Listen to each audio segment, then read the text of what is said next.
ওম শান্তি। আজকের বাংলা মুরলি 15/11/2023 প্রাতঃ মুরলি। ওম শান্তি। বাপ-দাদা মধুবন। বাবা বলেন, মিষ্টি বাচ্চারা, একমাত্র বাবাই হলেন ব্লিসফুল, যিনি সকলকে ব্লেসিংস অর্থাৎ আশীর্বাদ দেন। বাবাকেই দুঃখহর্তা সুখকর্তা বলা হয়। তিনি ছাড়া আর কেউই দুঃখ হরণ করতে পারে না। আজকের প্রশ্ন, ভক্তিমার্গ এবং জ্ঞান মার্গ দুইয়েই অ্যাডাপ্ট হওয়ার রীতি আছে, কিন্তু দুইয়ের মধ্যে পার্থক্য কোথায়? উত্তর, ভক্তিমার্গে যখন কারো কাছে অ্যাডাপ্ট হয় তখন গুরু ও শিষ্যের সম্বন্ধ থাকে। সন্ন্যাসীও অ্যাডাপ্ট হলে নিজেকে ফলোয়ার বলবে, কিন্তু জ্ঞান মার্গে তোমরা ফলোয়ার বা শিষ্য নও, তোমরা বাবার বাচ্চা হয়েছ। বাচ্চা হওয়া অর্থাৎ উত্তরাধিকারের অধিকারী হওয়া। আজকের মধুর গীত ওম নমো শিবায়। ওম শান্তি। বাচ্চারা গীত শুনেছে। এ হলো পরমপিতা পরমাত্মা শিবের মহিমা। বলা হয় শিবায় নমঃ। রুদ্রায় নমঃ বা সোমনাথ নমঃ বলা হয় না, শিবায় নমঃ বলা হয়, আর ওনার অনেক স্তুতিও করা হয়। এখন শিবায় নমঃ হলেন বাবা। গডফাদারের নাম হলো শিব, তিনি হলেন নিরাকার। এ কথা কে বলে? ও গডফাদার, আত্মা বলে। শুধু ও ফাদার বললে তো শারীরিক পিতা হয়ে যায়। এ হলো বোঝার মতো বিষয়। দেবতাদের পারস বুদ্ধি বলা হয়। দেবতারা তো বিশ্বের মালিক ছিল, এখন কোনো মালিক নেই। এখন ভারতে কোনো ধনী বা মালিক নেই। রাজাকেও পিতা বা অন্নদাতা বলা হয়। এখন তো রাজারা নেই, তাহলে শিবায় নমঃ কে বলেছে? কেমন করে জানা যাবে যে ইনি পিতা? ব্রহ্মা কুমার কুমারী তো অনেক আছে, তারা হলো শিবের পৌত্র পৌত্রী। ব্রহ্মার দ্বারা তাদেরকে অ্যাডাপ্ট করা হয়। সবাই বলে আমরা হলাম ব্রহ্মা কুমার কুমারী। আচ্ছা, ব্রহ্মা কার সন্তান? শিবের। ব্রহ্মা বিষ্ণু শঙ্কর তিনজনেই হল শিবের সন্তান। শিব বাবা হলেন সর্বোচ্চ ভগবান, নিরাকারী লোকের নিবাসী। ব্রহ্মা বিষ্ণু শঙ্কর হল সূক্ষ্মবতনবাসী। আচ্ছা, মনুষ্য সৃষ্টির রচনা কিভাবে হয়েছে? তিনি তখন বলেন যে ব্রহ্মার সাধারণ শরীরে প্রবেশ করে এনাকে প্রজাপিতা বানাই। আমাকে এনার মধ্যেই প্রবেশ করতে হয়, যাকে ব্রহ্মা নাম দেওয়া হয়েছে। অ্যাডাপ্ট করার পর নাম বদল হয়ে যায়। সন্ন্যাসীরাও নাম বদল করে। প্রথমে গৃহস্থীদের কাছে জন্ম নেয়, তারপর সংস্কার অনুযায়ী শৈশব থেকেই শাস্ত্র ইত্যাদি পড়ে। তখন বৈরাগ্য আসে। সন্ন্যাসীদের কাছে গিয়ে অ্যাডাপ্ট হয়, বলে ইনি হলেন আমার গুরু, কিন্তু তাকে বাবা বলে না। গুরুর শিষ্য বা ফলোয়ার হয়ে যায়। গুরু শিষ্যকে অ্যাডাপ্ট করে, বলে যে তোমরা হলে আমার শিষ্য বা ফলোয়ার, কিন্তু এই বাবা বলেন তোমরা হলে আমার বাচ্চা। তোমরা বাচ্চারা ভক্তিমার্গ থেকেই ডেকে চলেছ, কারণ এখানে দুঃখ অনেক। ত্রাহি ত্রাহি রব উঠেছে। পতিত পাবন বাবা তো একজনই। নিরাকার শিবকে আত্মারা নমন করে, তিনি তো বাবাই। তুমি মাতা পিতা, এই গডফাদারের জন্যই গাওয়া হয়। ফাদার থাকলে মাদারও অবশ্যই হওয়া উচিত। মাতা পিতা ছাড়া রচনা হয় না। বাবাকে বাচ্চাদের কাছে আসতেই হয়। এই সৃষ্টি চক্র কিভাবে রিপিট হয়, এর আদি মধ্য অন্তকে জানা, একেই বলে ত্রিকালদর্শী হওয়া। এত সব কোটি কোটি অ্যাক্টর আছে, প্রত্যেকের পার্ট আলাদা। এ হলো বেহদের ড্রামা। বাবা বলেন, আমি হলাম ক্রিয়েটর, ডাইরেক্টর, প্রিন্সিপাল অ্যাক্টর অর্থাৎ মুখ্য অভিনেতা। অ্যাক্ট অর্থাৎ ভূমিকা পালন করছি, তাই না? আমি আত্মাকে সুপ্রিম বলা হয়। আত্মা ও পরমাত্মার রূপ একই। বাস্তবে আত্মা হলো বিন্দু। ভ্রুকুটির মধ্যভাগে তারারূপী আত্মা থাকে, তাই না? একদম সূক্ষ্ম। তাকে দেখতে পাবে না, অর্থাৎ এই চর্মচক্ষু দিয়ে দেখতে পাবে না। আত্মারাও সূক্ষ্ম আর আত্মাদের বাবাও সূক্ষ্ম। বাবা বোঝান যে তোমরা আত্মারা হলে বিন্দু সমান, কিন্তু আমি হলাম সুপ্রিম, ক্রিয়েটর, ডাইরেক্টর, জ্ঞানের সাগর। আমার মধ্যেই সৃষ্টির আদি মধ্য অন্তের জ্ঞান রয়েছে। আমি হলাম নলেজফুল, ব্লিসফুল, সকলের উপরে ব্লেসিংস করি, সবাইকে সদ্গতিতে নিয়ে যাই। এক বাবাই হলেন দুঃখহর্তা, সুখকর্তা। সত্যযুগে কেউই দুঃখী হয় না, সেটা হলো লক্ষ্মী নারায়ণেরই রাজ্য।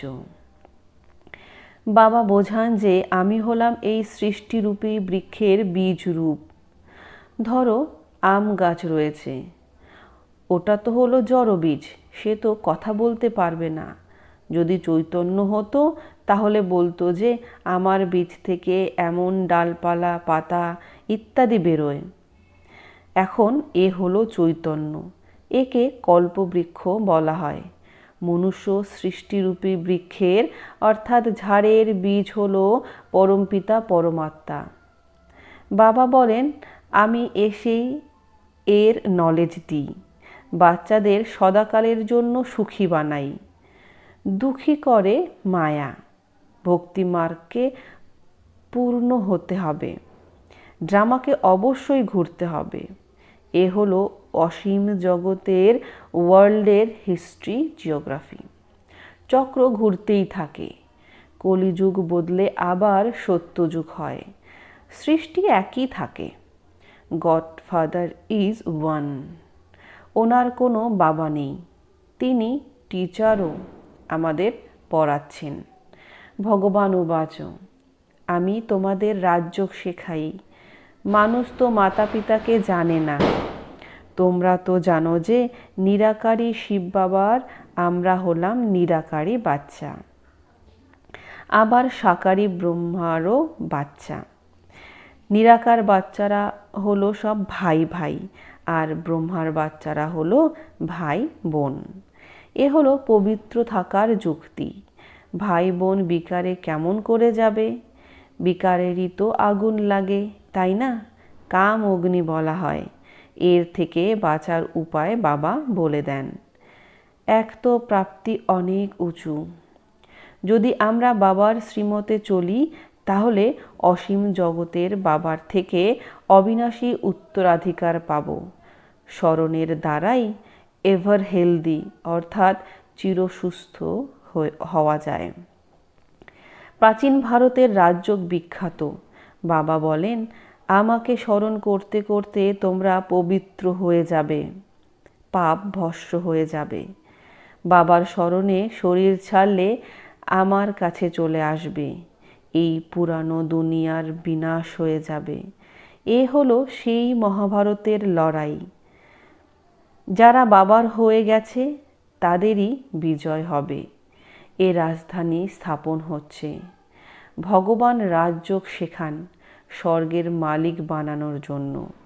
তারপর আবার মায়া রাবণ নরকের মালিক বানায়। এ যেন অভিশাপ পাওয়া। বাবা বলেন, প্রিয় বাচ্চারা, আমার মতে চলে তোমরা স্বর্গবাসী ভব।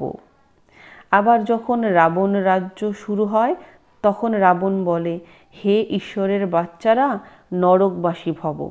নরকের পরে আবার স্বর্গ অবশ্যই আসবে। এ হলো নরক, তাই না? মারামারি লেগেই আছে। সত্যযুগে লড়াই ঝগড়া হয় না। ভারত স্বর্গ ছিল, আর কোনো রাজ্য ছিল না। এখন ভারত নরক, অনেক ধর্ম রয়েছে। গায়ন আছে যে অনেক ধর্মের বিনাশ, এক ধর্মের স্থাপনা করার জন্য আমাকে আসতে হয়। আমি একবারই অবতার রূপ নিই, আমাকে প্রতি দুনিয়ায় আসতে হয়। আসেই তখন যখন পুরনো দুনিয়ার বিনাশকাল, তার জন্যে লড়াই চাই।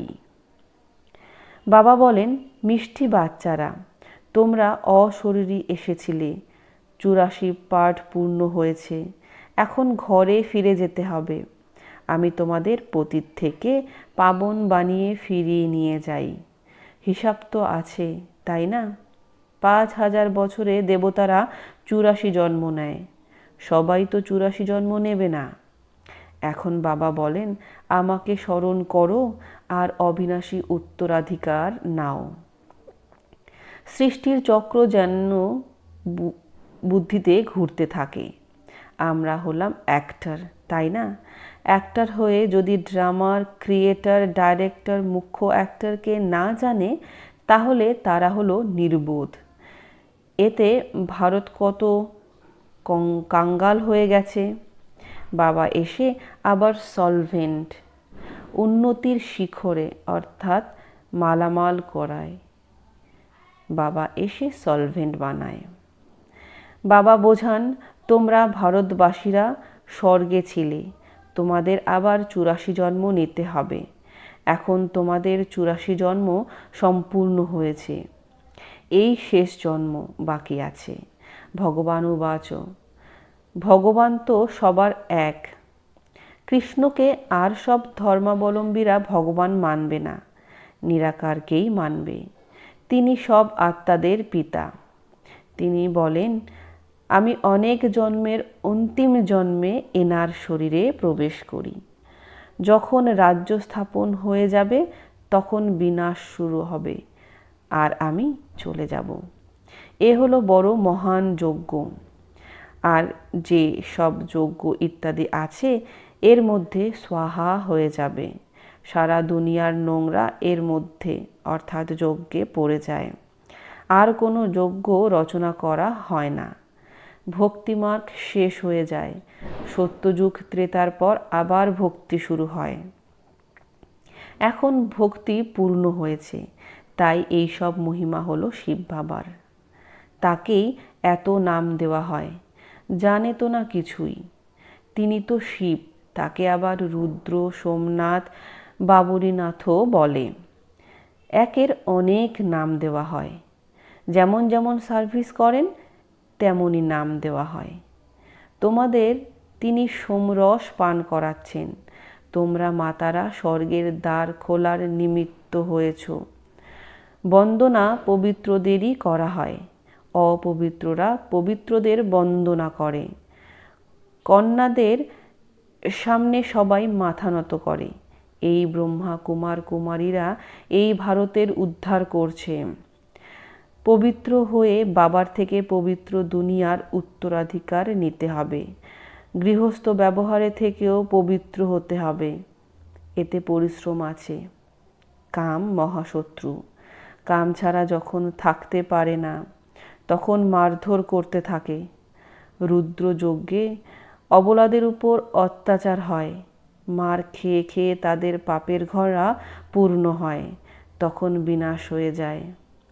অনেক বাচ্চারা আছে কখনো দেখেনি, তারাও লেখে যে বাবা, আমরা তোমাকে জানি, তোমার থেকে অবিনাশী উত্তরাধিকার নেওয়ার জন্য অবশ্যই পবিত্র হব।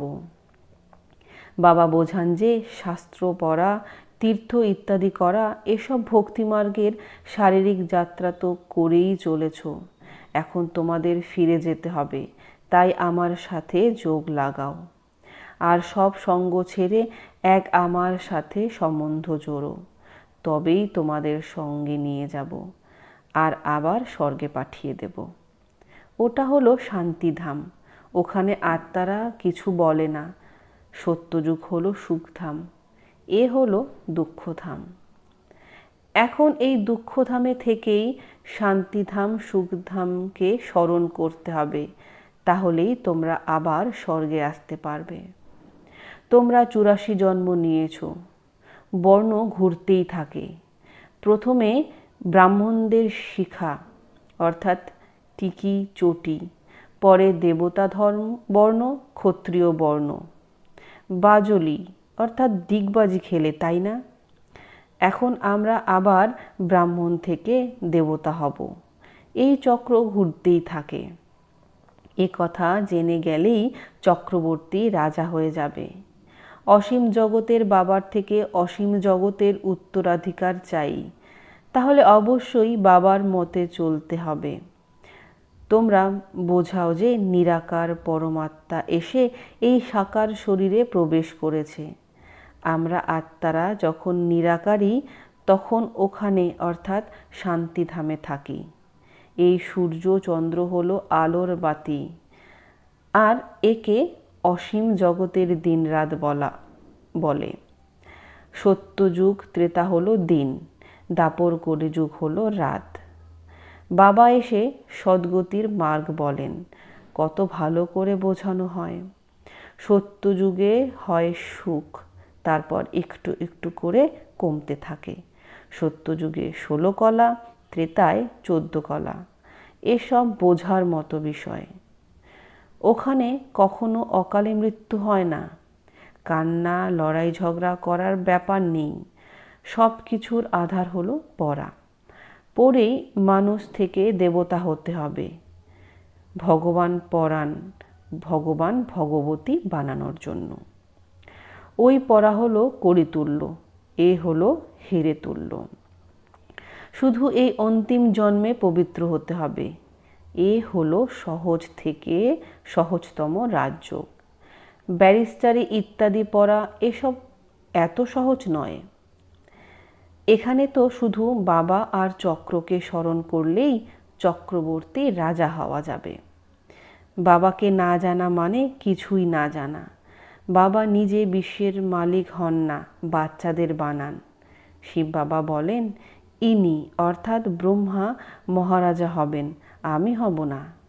আমি নির্বাণ ধামে থেকে যাই, বাচ্চাদের বিশ্বের মালিক বানাই। সত্যি সত্যি নিষ্কাম সেবা নিরাকার পরমপিতা পরমাত্মাই করতে পারেন, মানুষ করতে পারে না। ঈশ্বরকে পেয়েই সারা বিশ্বের মালিক হয়ে যায়। দেবতারা বিশ্বের মালিক ছিল, তাই না? এখন তো কত ভাগ হয়ে গেছে। এখন আবার বাবা বলেন যে আমি তোমাদের বিশ্বের মালিক বানাই। স্বর্গে তোমরাই ছিলে। ভারত বিশ্বের মালিক ছিল, এখন কাঙ্গাল। আবার সেই মাতাদের দ্বারা ভারতকে বিশ্বের মালিক করি। মেজরিটি অর্থাৎ বেশি মাতারাই আছে, সেই জন্য বন্দে মাতরম বলা হয়। সময় কম, শরীরের উপর কোনো ভরসা নেই। মরতে তো সবাইকে হবে। সবাই বানপ্রস্থ অবস্থা, সকলকে ফিরে যেতে হবে। এসব ভগবান পরাণ। জ্ঞানদাতা, শান্তিদাতা, সুখদাতা তাকেই বলা হয়। তিনি আবার এমন সর্বগুণ সম্পন্ন, 16 কলা সম্পূর্ণ পবিত্র বানান। আচ্ছা, মিষ্টি মিষ্টি হারানিধি বাচ্চাদের প্রতি মাতা পিতা বাপ দাদার স্মরণের স্নেহ সুমন আর সুপ্রভাত। আত্মাদের পিতা তার আত্মারূপী বাচ্চাদেরকে জানাচ্ছেন নমস্কার। আত্মারূপী বাচ্চারা তার মাতা পিতা বাপ দাদাকে জানাচ্ছেন স্মরণের প্রেম সুমন, সুপ্রভাত আর নমস্কার। ধন্যবাদ বাবা, ধন্যবাদ। আজকের মুরলির ধারণার জন্যে মুখ্য সার।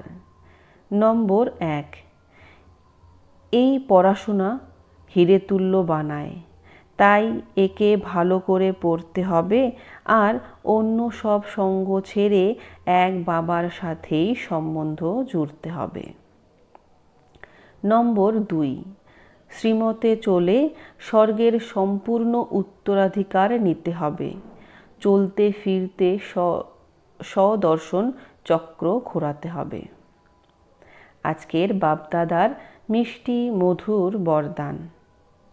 আমার ভাবকে ছেড়ে ট্রাস্টি হয়ে সেবা করে থাকা সদা সন্তুষ্ট আত্মা ভব। লৌকিক পরিবারে অথবা সেবা করার সময় সর্বদা স্মরণে থাকবে যে আমি হলাম ট্রাস্টি, সেবাধারী আমি। সেবা করার সময় এতটুকুও আমার ভাব যেন না থাকে, তবেই সন্তুষ্ট থাকবে। যখন আমার ভাব আসে তখন বিরক্তির উৎপত্তি হয়। তখন ভাবতে থাকো আমার সন্তান এই করে সেই করে। তো যেখানে আমার ভাব আসে সেখানেই বিরক্তিবোধের সৃষ্টি হয়, আর যেখানে তোমার আসে সেখানে তরঙ্গায়িত হতে থাকে। তোমার বলা অর্থাৎ সমানে থাকা, আমার বলা মানে অভিমানে আসা। আজকের স্লোগান: বুদ্ধিতে সব সময় বাবা আর শ্রীমতের স্মৃতি থাকলে তখন বলা হবে অন্তর থেকে সমর্পিত